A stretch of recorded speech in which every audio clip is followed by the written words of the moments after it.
All right, thank you all for bearing with me. My name's Bill Wysocki, and I am the GDC User Services Lead, and I'm here today with my colleague. This is Jay Zhang. I'm the GDC bioinformatics lead. And today we would like to talk to you about the process in which the GDC processes RNA-seq data. So GDC RNA-seq data processing. I'd first like to go over a very small agenda. Um, we will first go over just a basic overview of what the GDC does with RNA-seq data. Then we will talk about some details about the workflow, including how the workflow works and the output format. Then we're going to go into a bit more detail about how gene expression is calculated and ways that it can be processed. And then at the very end, we're going to go over um, a demo on how to download RNA-seq data and go over some frequently asked questions about the RNA-seq data in the GDC. So as I said before, we're first going to go over the basic overview of the GDC RNA-seq pipeline. And right here, I have put together a basic GDC harmonization flowchart. So for all types of data, and this doesn't only include RNA-seq, the GDC submitter will upload raw molecular data. This can be raw FASTQ files, it can be BAM files. Either way, it doesn't matter. It all gets aligned to the same reference genome, which is GRCH38. So everything's converted back to FASTQ and aligned to GRCH38. This alignment is then in BAM format and is processed via downstream analyses. And this includes things like variant calling or expression quantification, plenty of other things too, but these are some examples.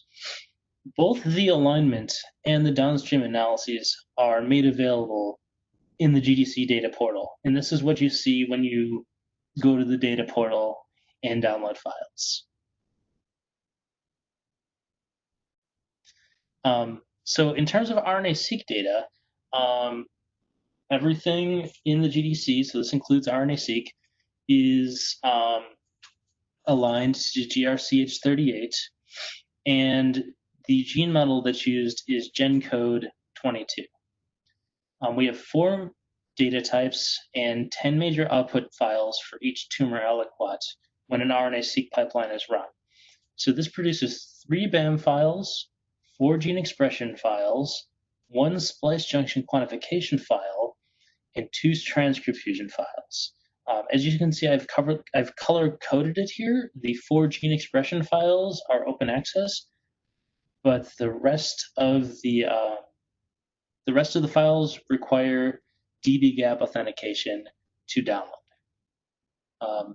And this is just a basic overview. I'm about to go over some more details about these type of files. So here's a flowchart that gives some more details about the GDC RNA-seq pipeline. So of course, first the raw data is passed to an alignment algorithm. In this case, star2 pass is used. And the star aligner will produce 3 different alignments, 3 BAM files. There's the genomic BAM in the center there, which is the RNA-seq reads aligned to the full genome. There are the transcriptomic BAMs, which is the RNA-seq aligned to only the transcriptome. And then there is the chimeric BAM, which is the RNA-seq reads that mapped to 2 separate loci in the alignment. So from the genomic BAM, HT-seq is run, and that generates 3 expression files. There's the gene expression counts, which is a very basic number of reads for each gene. The FPKM, which is a very a very common normalization method. And then FPKM-UQ, which is the same normalization as FPKM, but using the upper quartile. In addition to HT-seq, STAR itself actually passes gene expression counts from its analysis. So we have gene expression counts from STAR and also HT-seq.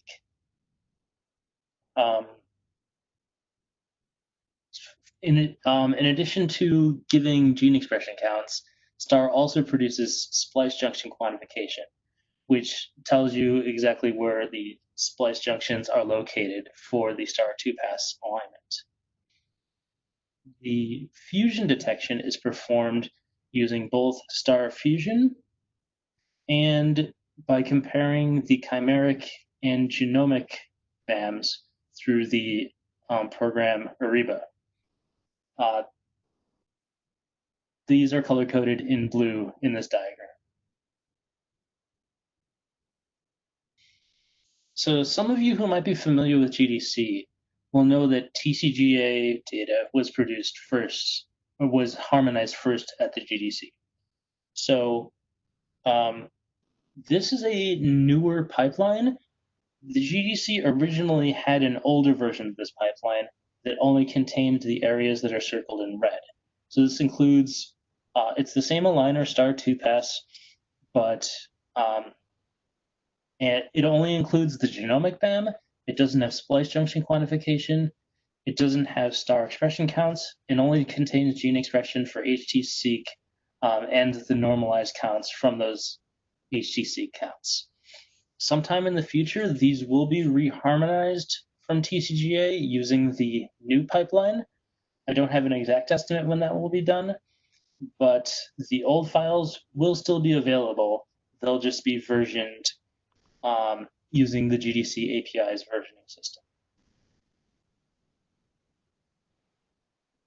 Okay, so now I'm going to pass it to Zhenyu to give some more details about how the GDC RNA-Seq pipeline works. Yeah, thanks, Bill, for the general introduction. So my name is Zhenyu. I'm going to give more details about the pipeline and the output. So some general background of this workflow themselves. So the original GDC RNA-Seq pipeline, which is what Bill just described, and that was used to process TCGA and target data in 2015. That is the pipeline we actually adopted mainly from the ICGC consortium, and that was the pipeline they were used. We made some modifications and swapping a different reference genome and gene models. But if you're familiar with the ICGC pipeline, that's very similar to the pipeline that group have developed. And later we have added additional output. Mainly we revamped and redeveloped the new workflow with the updated version of STAR. And also, as Bill mentioned, we now support making 3 BAMs as one run and producing additional output of STAR count, splice junction, and chimeric junctions. So some people may be interested in why we have 3 BAMs, how we would use those. So the genomic aligned BAMs, that is the ones that are being used to generate HT-seq count. So that's the main one. The transcriptome aligned BAM are actually made in particular to be used for RCM. So it's compatible with the RCM input. And something special about this transcriptome aligned BAM is that because the specific way the reads are sorted, it does not have a BAM index file because it's not supported. And this BAM is dependent on the gene model itself. So if we want to redo it, this BAM will be completely swapped if we want to change to a different gene model. The chimeric BAM and the chimeric junction, those were actually designed to be used to detect RNA-seq fusions, or sometimes called gene fusions or transcript fusions. And if you are in this field of the gene fusions, you will notice that there are a lot of tools. And actually, when you compare each other, the output doesn't overlap too much. So is still a very controversial conclusion on which one is the best fusion detectors, and each one actually perform very differently in terms of precision and accuracy. And the two tools we have selected is actually based on a Dream SMC RNA-Seq challenge. That's a Dream challenge led by Dr. Kyle Eric. And two of the top two detectors in the leaderboard are, one is Ariba, developed by Dr. Sebastian Murray, and the other is Star Fusion, developed by Brian Hess. So we have a lot of close communications with all three of those, and they provide us tools and help a lot on adopting the tools to the GDC reference genome and gene model. So I have thanks their help, and finally we're able to get those top two leaderboard callers into GDC and get it produced. And I understand there are a lot of other fusion detectors out there, and some newer ones may perform as well and even better. But that's currently the two fusion tools we have used. Next slide, please. Okay, so I think most people are very familiar with the BAMs and also the HTC count, which is a TSV with gene ID and count. Here, I just want to describe some additional output of this pipeline. Here in particular is a Splice Junction output that's directly from the star aligner.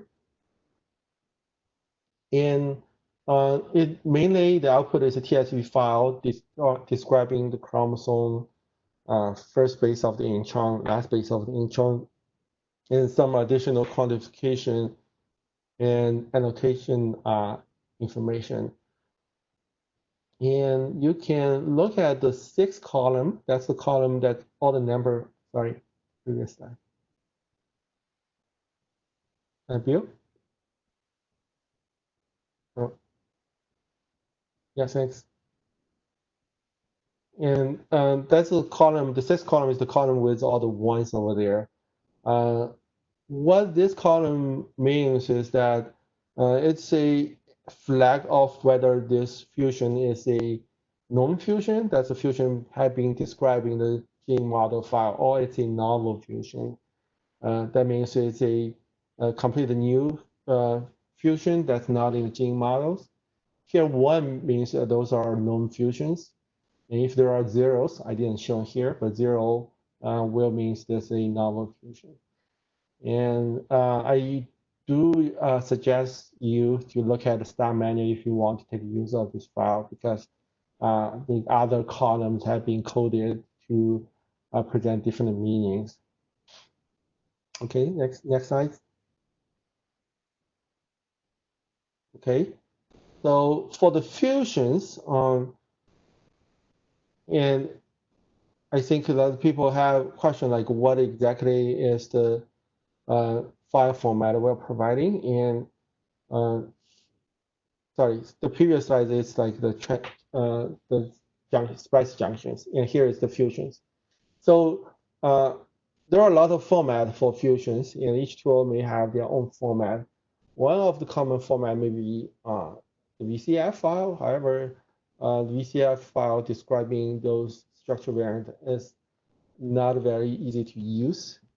And we actually have discussion with a lot of experts in this area, and we decided finally to use the BET-PE file.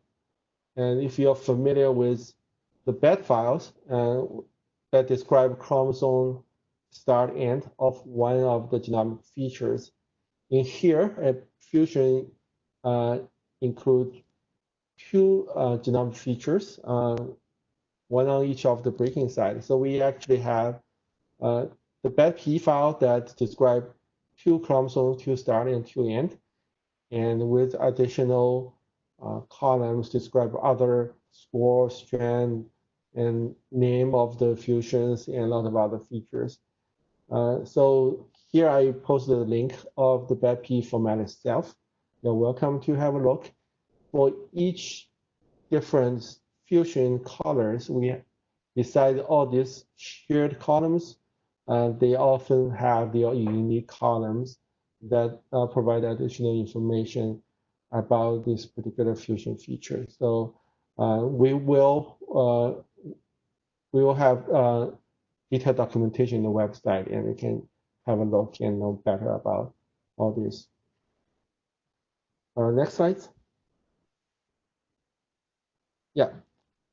So here I'm going to dig deeper about some of the details. I think some of these questions also shown up in the Q&A sessions I see. And one of is people are interested in how GDC normalized the gene expression data. And currently we have two callers, HT-seq and star count. Star count is mainly an integer value of count. We don't do additional normalization. For the HT-seq, we provide 3 files, the raw count file, and a FPKM file, and a FPKM UQ file.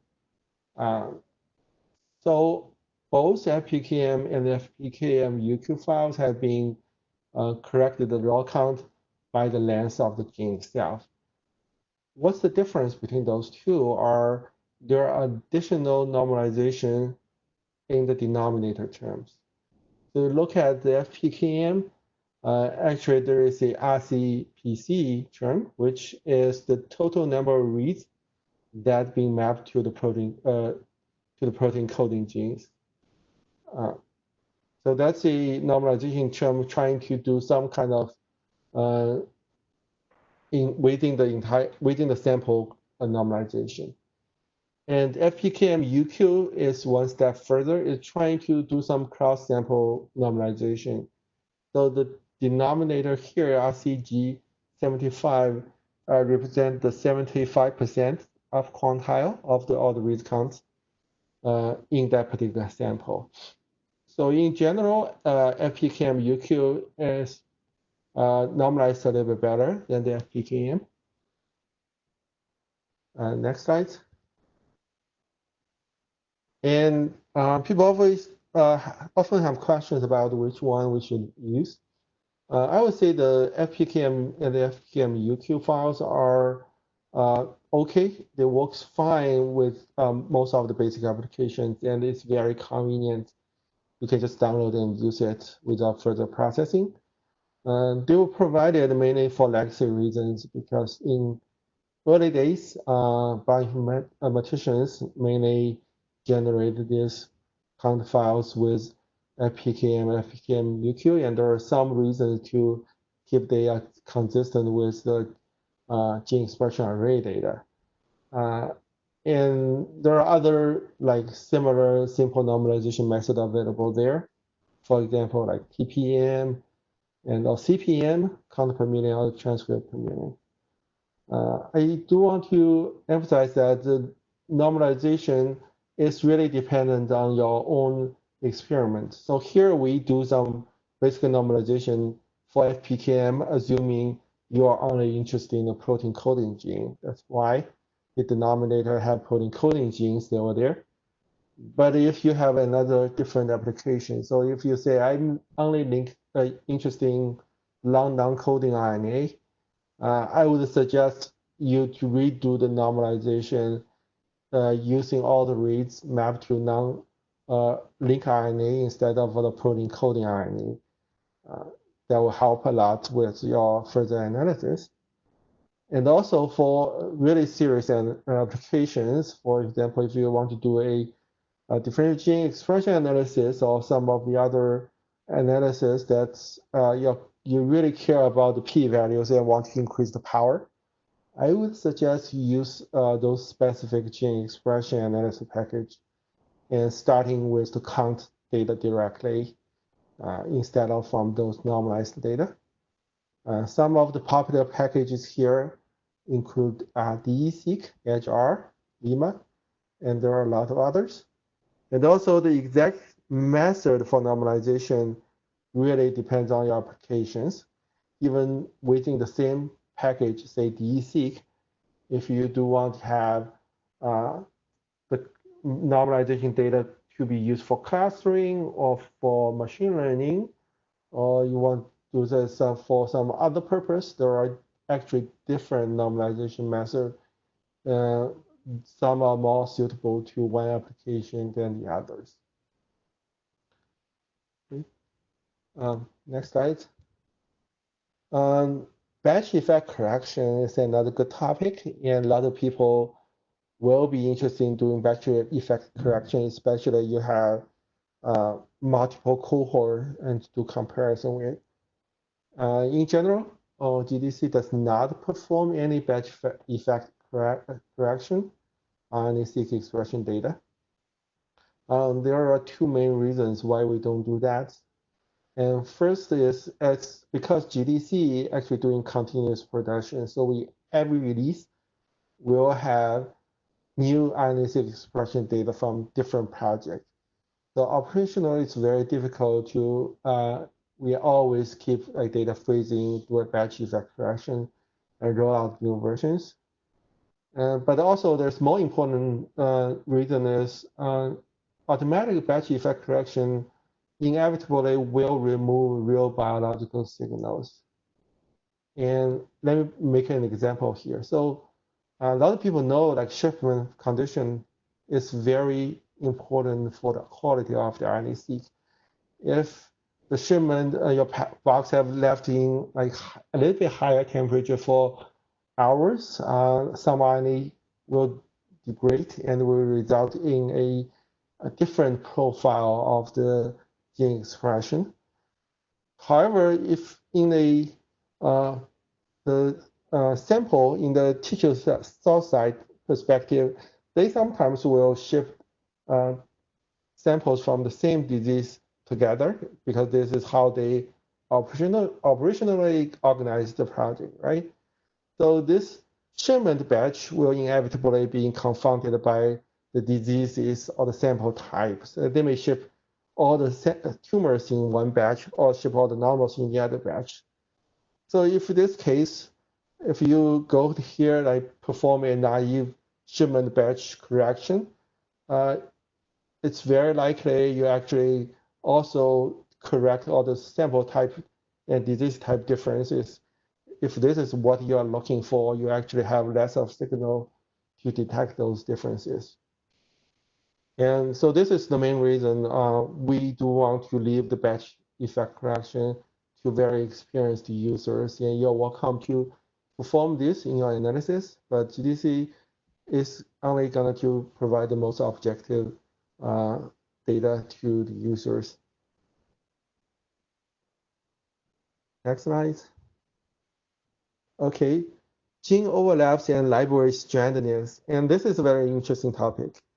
I think a lot of your users didn't pay much attention to, and this has great impact in the GDC gene expression analysis. So we know some of the genes actually overlap with each other in the gene model, especially in the nowadays like the NCRF-seq or the ensemble gen code, the gene model we have used. It contains each one of those contain about 60,000 genes instead of in early days have only 20,000 genes. So there are a lot of overlapping. Some are on the same strand, some are actually on different strand. In this situation, when gene have overlaps, many RNA-seq quantification tools will only take considerations of the reads that are uniquely mapped to the unique region of the gene.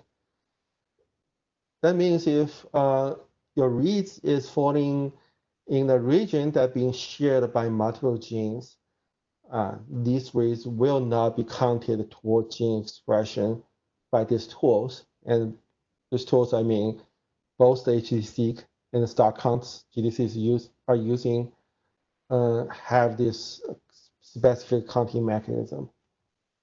Okay, and this sounds straightforward and reasonable. However, the definition of we call the unique regions of a gene is dependent on the strandedness of the RNA library. I will show you a diagram in the next slide, but here I'll just say, if you're not familiar with the strand is, we know when we do a RNA-seq sequencing, we will do reverse transcription to make RNA into DNA and then do PCR. After you do a PCR, then you got both stranded, and you cannot distinguish where the RNA is from the positive strand or negative strand. That's how we did the early days when we make the RNA-seq expression libraries. And nowadays, within the I think the most recent few years, those companies have developed those strand-specific libraries. These libraries will allow you to identify the coding DNA strand for the transcript you sequenced. So from the DNA, you can distinguish whether the RNA is on one strand or the other strand, instead of in the old days, it's not distinguishable. So next slide. So why does this has impact in gene expression counting? Okay, showing here are in this particular genomic regions, there are 3 genes, A, B, and C. They actually overlap with each other. In here, A and B are on the same strand, and C is on the other strand, the opposite strand. So let me say example, if we want to look at where is the unique region of A. So in a unstranded library, and if we cannot distinguish the strand is, we cannot distinguish A, B, and C. Here, the unique region of A that only contain that short bar at the bottom of this diagram. So that's the unique gene A region in a unstranded library. That's the short bar. However, if the library is a stranded library, now there's no way you can mix up the A and C. You can always distinguish them. You may potentially cannot distinguish reads in the overlapping region between A and B, but for A and C, there's no problem at all. So now the unique map region of gene A actually include the region that's on top of this diagram. That's the longer region. Okay, so you follow me. So although we say GDC used the same gene model, the gene code version 22, however, because the strand is of the library, now you have problems because on different strands of the library, you have different definition of where is your gene A, how you count this read towards gene A.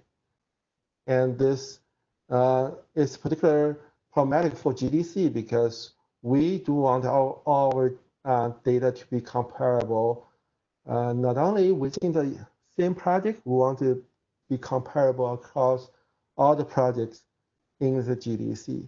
So we cannot allow different counting to happen in this region. So GDC have in early days made a decision.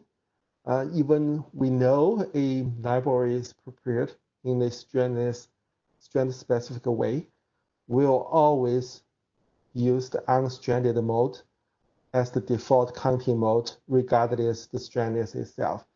So that means we'll always use those short bars at the bottom to define where is gene A.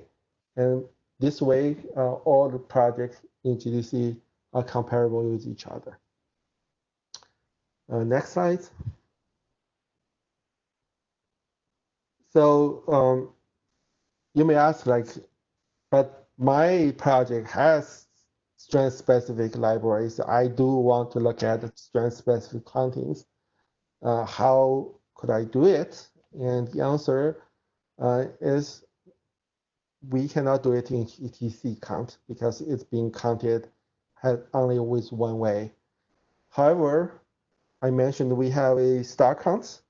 If you open the star count file, it has all 3 ways of counting. It has 4 columns. This first column is the gene ID.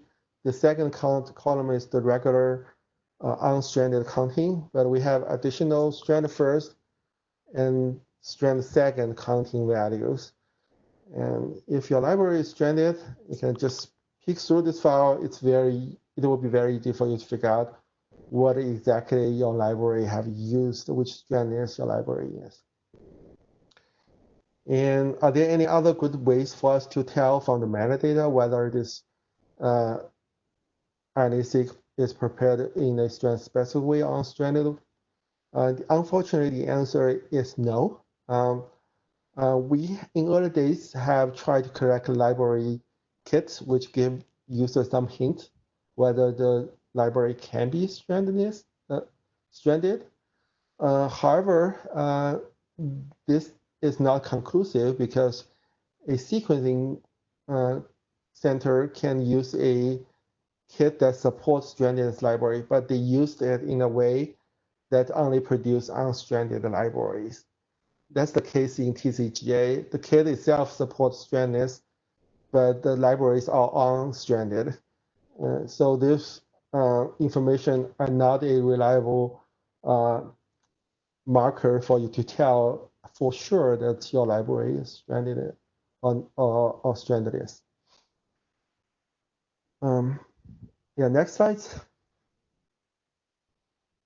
Okay, so having talked about so much, and I think we have get some conclusion that stranded GDC all lined all the quantified all the RNA expression gene expression file, mainly in the unstranded way. And there are ways you can get strandedness counting.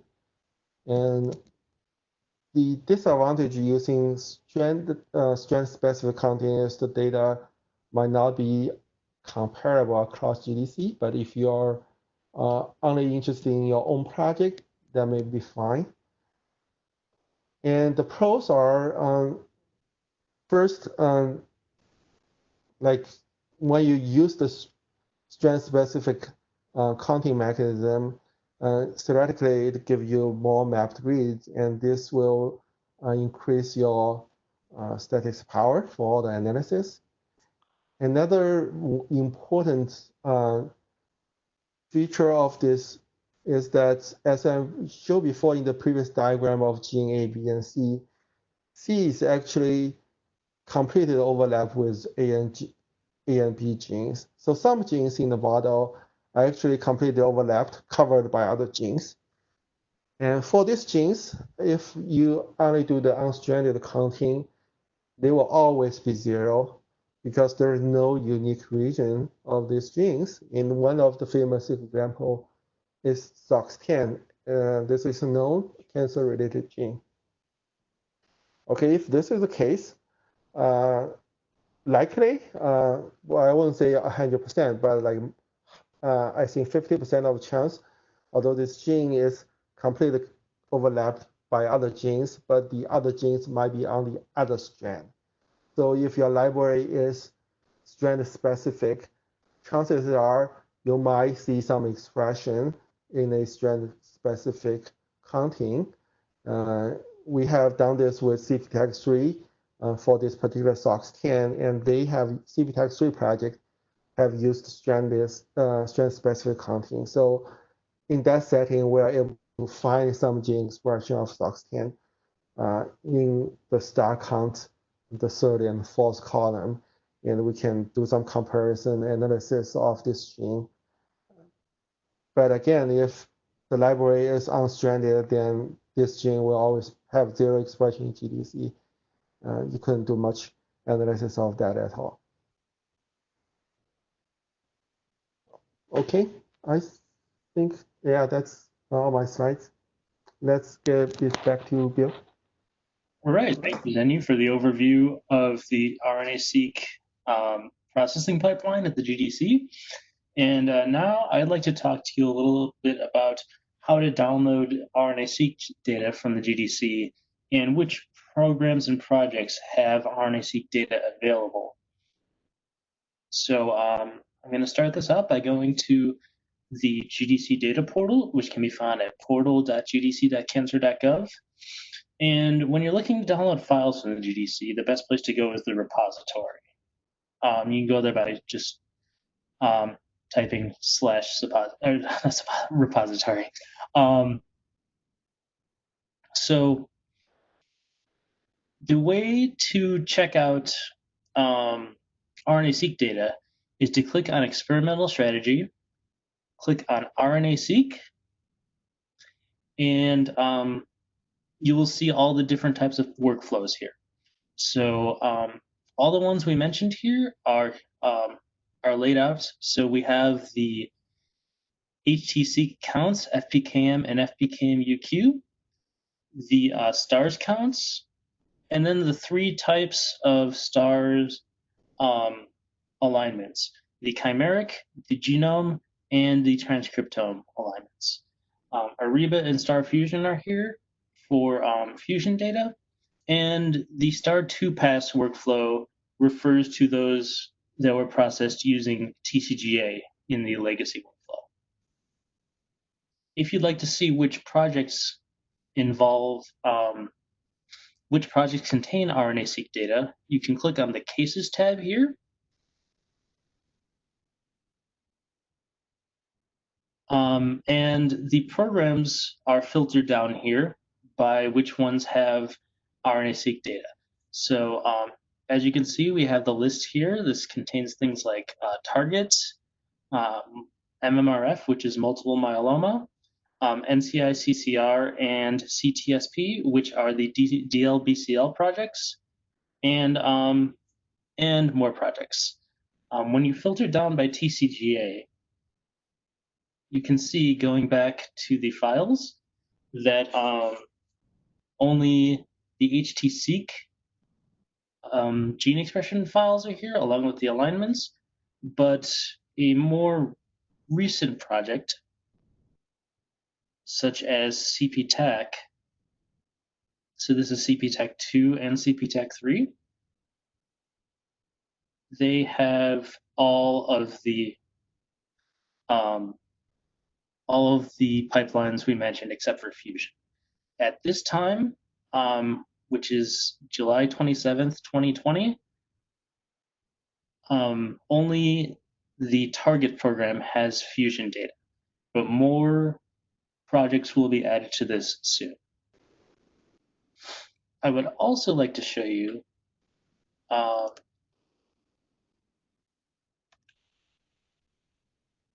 an external program that can be used, which can be found under the GDC community tools. And this is the GDC RNA-Seq tool, which can be filtered down by typing in this field here. And this was developed by a colleague of mine, Colin Reed. And the GDC RNA-Seq tool allows for gene expression data to be downloaded and aggregated automatically by project or by multiple projects, so using a GDC manifest.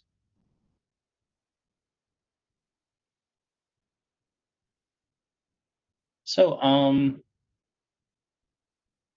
besides that, I'd like to go over just a few common questions from users. The first one is, how do I download the raw FASTQ files for RNA-seq? The answer for that is that the GDC doesn't store the raw FASTQ files, but the GDC does store the aligned files. And the aligned BAM files do include the unaligned reads. So the original raw FASTQ files can be regenerated from the alignments downloadable from the portal. I believe this can be done with SAM tools and many other bioinformatics packages. Where are the normal tissue RNA-seq samples? So this is a question that we get a lot. And the answer to that is that many projects will take tumor and normal samples from different tissue types, and they're usually doing this with the purpose of variant calling. So if I take tissue from a lung tumor, and then I take normal tissue from a blood sample, these are two different tissues, and different tissues have different baseline expression profiles. So these, you couldn't really compare a lung tumor to a normal blood sample. So in a lot of projects, and specifically one example is TCGA, the normal samples aren't even sequenced via RNA-seq. In some TCGA projects, there are normal samples, but these are fairly sparse. Where can I find aggregated gene expression files? So that was the community tools page I just showed you. The community tools page has a script, the GDC RNA-Seq tool, that aggregates GDC gene expression files. Okay, that's the end of our presentation. Here are some references to the bioinformatics software that were referenced during this presentation. So if you watch the recording later, you can check out these packages here. And here are some references to the GDC in terms of RNA-seq documentation. The part that I would like to specifically point you to is the at the bottom here under GDC assistance. This is the help desk email, support@nci-gdc.datacommons.io. This will lead directly to the GDC help desk. And if you have any questions about the GDC, whether it's something involving, logistics, how do I use the portal, to complicated questions about bioinformatics pipelines, we can get those answers for you. Okay. Thanks, Bill and Zhenyu. We have several questions. Please place your questions on the Q&A if you have any questions. Let's start with the first one. There's several of them that are related. The first question, do you offer only gene level transcript expression or also transcript level expression using, for example, Callisto? Yeah, this is my question. So I think the gene level expression is what we currently offer. We do have other pipeline development. We actually have been working on RCM for a while, and Callisto we also have been tested. So sometime along the way, we will be able to offer transcript, or we can say isoform specific gene expression. Sorry, isoform expression in the future, but I don't have a ETA yet. Okay, what is the difference between gene expression FPKM and FPKM-UQ, the upper quartile? Yeah, that's, I think I have answered in the slides. So the FPKM mainly just normalized against all the protein coding gene expressions in the sample. So it's considered as a within sample normalization. FPKM-UQ actually normalized up quantile, which the intention is to make cross-sample comparison better and more normalization. So theoretically, if you are using either one of those, I would suggest that FPKM-UQ is slightly better than the FPKM when you're looking for a cohort of expression.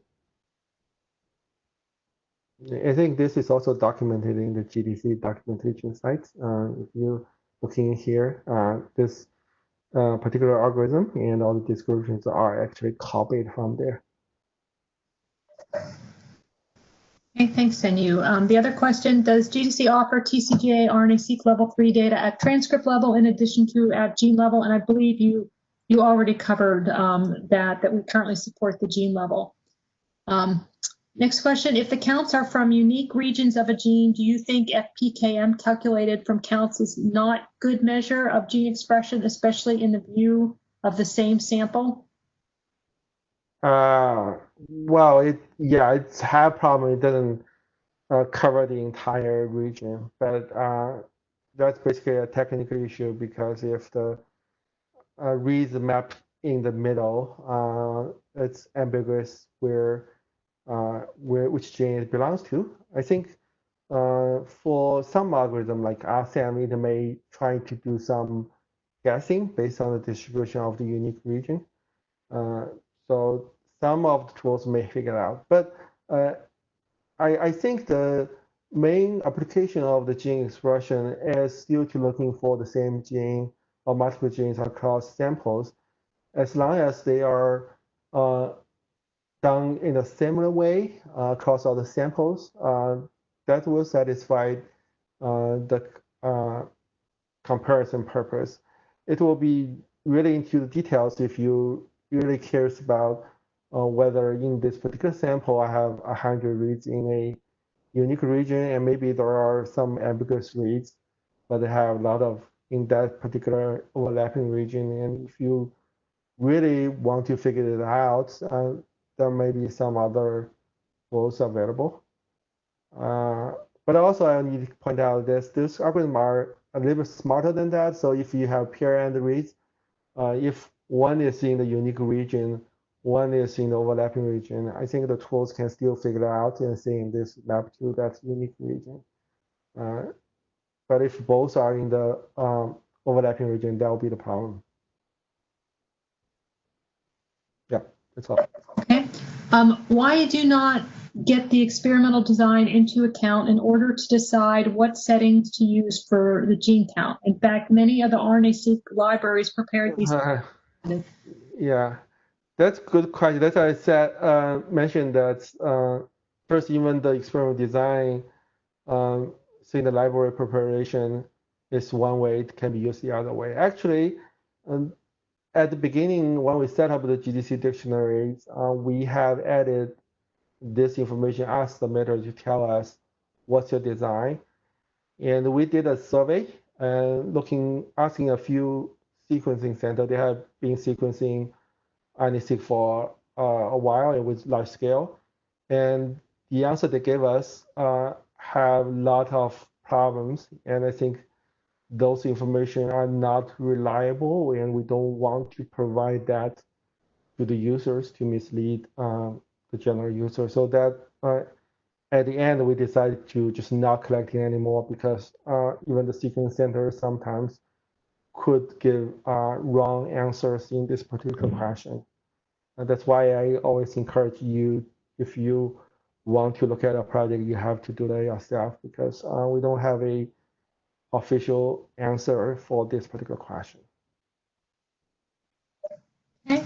How do you normalize for potential batch effects and technical variation? Yeah, I mean, that you have to go to some specific packages. I think a lot of people have different favorite tools. I normally use DE-seq. You can add your models in, so you can code your technical replicates in the DE-seq model, or you can use some tool like Combat to automatically correct for batch effect. I think that's what Combat means, but there are a series of specialized tools just designed for doing this kind of work. Okay, does HTC count files in TCGA project refer to raw counts with no normalization, or is it normalized by counts per million? Yeah, so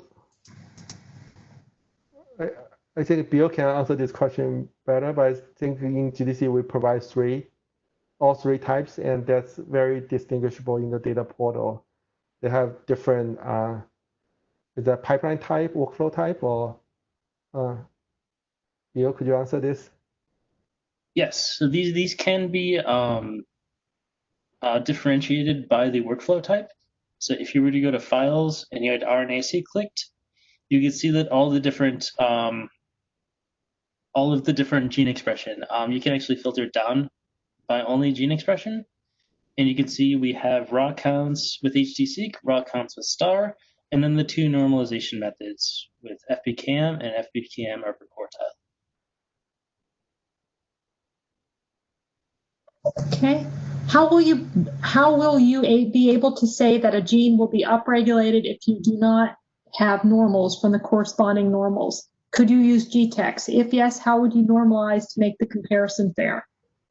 This is a good question. Yes, the high level answer is yes. And actually, I think GTEx have done their survey. So for the GTEx users, what do you use GTEx for? And actually, more than half of the researchers using GTEx to be as normal for the TCGA data, so they want to compare the normal expressions. But in terms of normalization, this is a hard question because currently GTEx and TCG in GDC are processed with slightly different pipelines and even with different gene models. And this is similar to what you like, how can compare like in next generation sequencing derived gene expression to array types, as they are derived slightly differently. You can still do some analysis, like say if you go back to the count data, I think that's the data both of the consortium have generated. You can use the standard library to do some comparison static analysis, but pay attention to when you really have some amazing conclusions. You need to examine exactly the gene model and the tool artifact to make sure your conclusion is not coming from some difference because of the processing or because of the counting algorithm are different, but indeed they are the real biological difference. So yeah, so I think I don't have a perfect answer. There's just some suggestions, but as they are processed differently, the difference should be expected. Okay, I am working on the Beat AML RNA-Seq data, and I don't know which counts I have to use, star counts or HTC counts. Any guidance on that? Yeah, so if I am doing a serious scientific analysis, I would just using a count value. I don't think there's much difference between HTC count or star counts.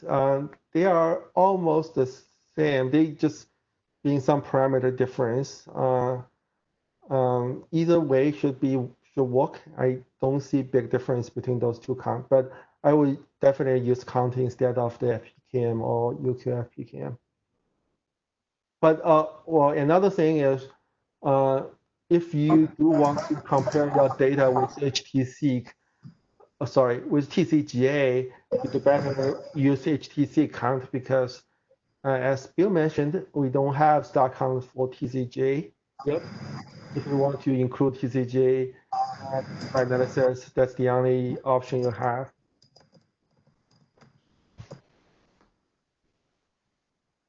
Okay. Is there a way to search for a tumor with multimodal data like RNA-Seq and imaging? Yeah, you can search a sample in GDC. You can get all the data associated with that case. Bill, you could, I think Bill knows this better. Oh, I am not sure whether. Okay. I think someone is asking whether you can looking for one case and get all one sample, get all the data associated with it. Oh, sorry. Yes. Okay, that makes sense. So yeah, you can definitely do that. But if you go to the portal and you were to search for, say, one case. So here is one particular case in target. As you can see, we have RNA-seq data and genotyping array for this particular case. If you wanted, for example, cases that had RNA-seq and whole exome sequencing, you can do this using certain queries, and I would encourage you to contact the GDC help desk, where we should be able to give you some examples.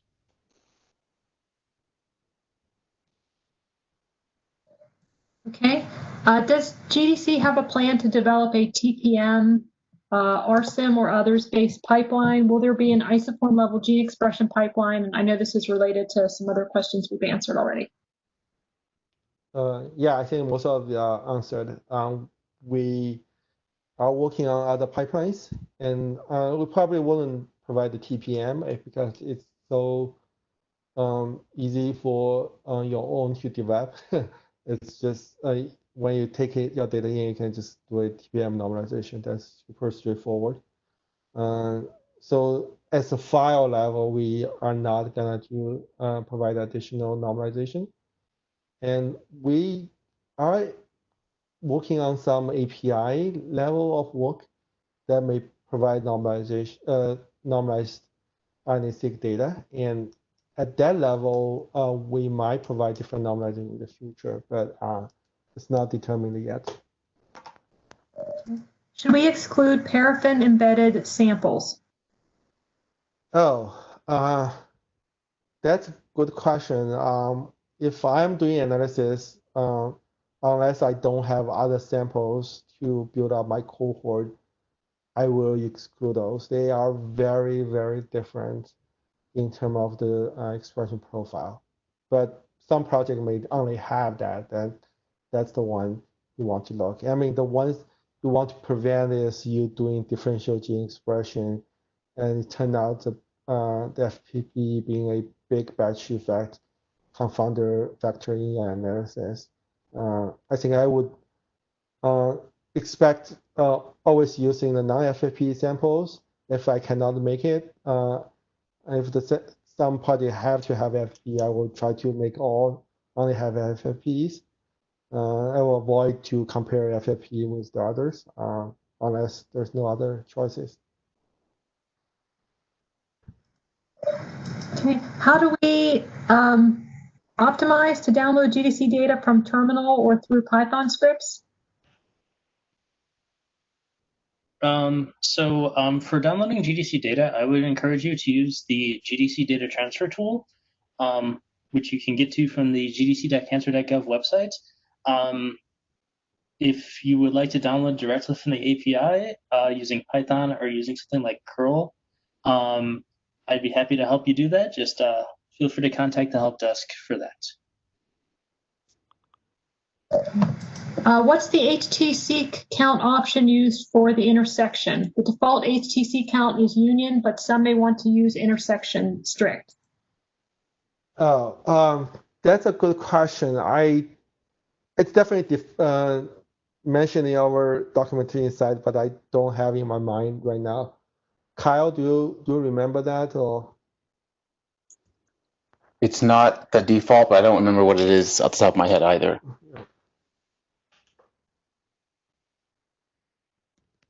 Okay, so certainly send a question support. We do have documentation as well on that.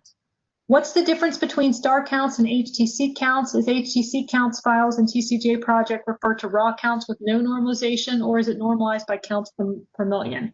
I think we just answered this already. Yeah. Would there be a change in annotation updating gene code version in the future? Oh, that's also a good question. Yes, our annotation, the gene model is a lot version behind the current version. And we actually have some active discussion about this topic.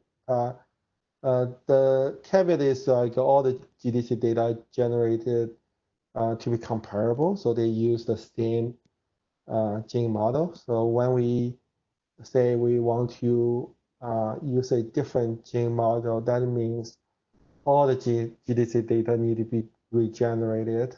I mean, DNA-seq alignment probably will be kept there, but all the RNA-seq alignment and any of the high-level data generation have to be redone. So that's a little bit bigger than an easy task. But I don't think we have any discussion like when or which version we are going to roll over later. But that's something we have kept in our mind. Yeah. Okay. What is the relationship between GDC and UCSC or CBioPortal RNA-seq data? Are they the same? When you say that UCSC, I assume you are talking about the CG Hub. And so CG Hub data are the old data being generated on HG18 and HG19, and that have been served as the input data for the GDC pipeline harmonization. So in terms of TCGA data. So I would say CG Hub data and GDC data have the same reads, but they have been mapped differently to different reference genome. Of course, the downstream pipelines are completely different. For CBio portal, I don't think they do data analysis themselves. So previous years, they used the data derived from the CG Hub data in terms of the gene expression file. And several years ago, they have switched their input data from GDC. So CBio portal are using the GDC TCGA data in terms of gene expression. That's what I think. That's all of my memory. I think it's likely to be the case. Yeah. Hey, is HTC counts reasonable to use for edge R differential expression analysis? Yes. Will we hear about doing mutation analysis of RNA-seq data? Oh, this is another good question. We are doing some mutation analysis of the RNA-seq data. However, the current plan is not to roll out a, say, RNA-seq mutation calls in math files. What our current plan is to use our RNA-generated mutation profile to annotate the existing DNA math files. So you can imagine in the future we'll have a DNA math file, but some variants will have a tag saying this variant has been also validated through the RNA-seq data. So that's our current plan for that. Okay, some cases have more than one sample. Why? Which one should I use? Yeah, so that's a hard question. It depends on why this multiple sample exists. I think in TCGA, that's more like edge cases. They have some. I don't have a good criteria. You might want to check whether which one have more reads. I mean, when they generate it, sometimes they have reasons. For example, they want to do a technical duplicate. They want to look at each one, so they might be all similar. But sometimes they maybe say the first data quality is not good. Let me generate another one. Then in that case, the second may be better. But we don't have this information, so GDC is not aware why they make a secondary quality. I would suggest you look at the data quality in terms of the quality scores or total mapped reads, these things to make decisions. And sometimes in the same case, you may have different samples. That's more easy to distinguish if you are having like primary tumor or metastasis. That's very easy to tell which one you would like to use. But for the other cases, I think we don't have a dedicated answer for many of the projects. Okay, just a few more questions. How can we detect differentially expressed genes without normal sample? Should we compare against normal samples of other patients? When we talking about differential expressed genes, we're talking about tumor samples with tumor samples of another tumor, another cancer type. That's what we normally talking about. And if you really want to do a tumor normal comparison, I mean, GTAX is I think the best option. And keep in mind that's not a matched sample pair, so there will be unmatched person. So of course, all the genotypes and population structure, everything need to be considered. That's as complicated as that because they are not taking from the same patient. I mean, in TCGA, there are some normal samples per se. It's very rare, but also we regard those as, let's say, peri-tumor or close to tumor, and they are not pure normals. They sometimes, although they don't develop into a tumor yet, but they have some gene signature that's closer to tumors, and which we don't suggests you use as normals. Regarding batch processing, is processing such as read depth standardized across RNA sequencing, not comparing across multiple platforms? We don't. Yeah, I'm not sure what does read depth normalization, but assuming you're talking about the library size normalization, so that's happens in any of the specified packages such as DSeq or HR, also in the say FPKM or FPKM UQ, the entire library size of that sample is normalized. So that should be fine in terms of the total size. I think we answered this question already. Is how is the GDC different from cBioPortal? Is GDC linked with cBioPortal as well? And GDC does, we do our own analysis, and cBioPortal does extract data, TCGA data from the GDC. I think, Zen, you covered that. The last question, I'm working with RNA-Seq data from TCGA, BRCA, BRCA. Even after I filter for just RNA-Seq, HTC count files, I notice some patient samples have more than one RNA-Seq, HTC count files. How can I differentiate these? Yeah, that's like we mentioned, that's edge cases. Some of the TCGA patients have multiple, and you have to make sure you're selecting the same sample type. And even after those, after you have counting to a lot of things, there still have multiple of the samples. And I would say that's happened, but not a lot. You probably just, for easy, you can decide to just pick one. Okay.